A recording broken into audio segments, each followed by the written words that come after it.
Pigs and people. I feel like I'm about to start a sermon, right? In a way, I guess it is. Some people say that they say that nature was God's first Bible.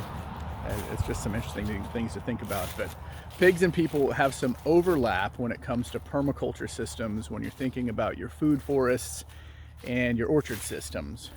So for example, what I would suggest if you want to do some type of pig operation and homesteading, not so much for feeder pigs or for growing out for sale or anything like that, bacon, but for homesteading, especially for the holidays. You know, it's like mid-November now, so everybody's thinking about putting a turkey in and also some type of pork. So where I'm at in northeast Texas, the first tree that fruits way at the early of spring is the mulberry. And after the mulberry, if we were just a little further south, it'd be the loquat, but still loquat, mulberry, stone fruits. If you have a hoop house, you might get citrus.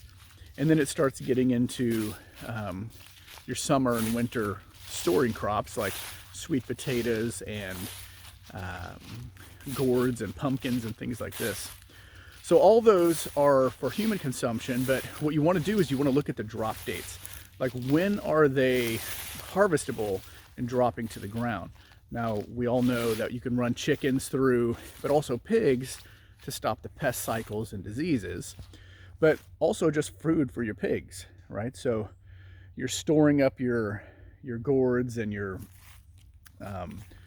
pumpkins, but also your fruits to feed to them and letting them range through the bottom of your forest area. So right now it's mid-November and there's only one tree with actual fruit still on it, fleshy fruit, not a nutty fruit. And here, let me show you. And here is the almighty persimmon, and you'll notice it's kind of wrinkled up like that and getting mushy. That's how you know the astringent components in it have kind of started breaking down and will now be sweet. And let me back up here. That's one tree, right? Here's the trunk here, and these aren't leaves. Almost all the leaves have fallen. You can see the light green. Those are all persimmons. Wow. And it's almost December where I'm at, and that is a lot of food. That is a lot of food for any human or for any animal.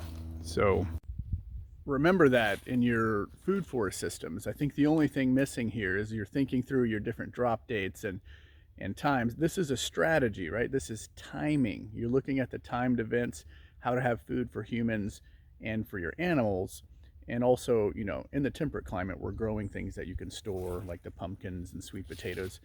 And the only thing missing from this conversation would be the spatial geometry or the congregation. Where do you place your specific ones? And that can be answered both with landscape, but also the amount of work you want to do and potentially your pest problems, right?